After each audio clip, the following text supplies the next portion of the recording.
How to logging into your Targo Bank online banking account. Hello and welcome back to my channel. Today I will be guiding you through the steps to logging to your Targo Bank online banking account. First, open any web browser like Google Chrome and in the search bar type Targo Bank. Select the first website link to visit the official Targo Bank website.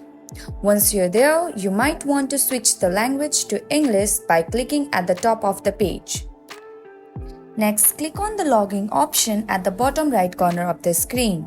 You will be directed to this page. Over here, click on Declare Consent. Once you're on this page, you must enter your username and password. If you plan to use this device regularly, you might consider saving your login details by selecting the appropriate option.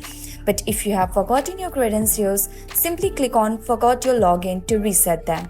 After entering your details, click the login button to access your account. And that's it. That's how you will be able to log into your Targo Bank online account. If this video helps you, please support to our channel by liking, sharing and subscribing for more helpful tips and tutorials. Thank you for watching and I will see you guys in the next video.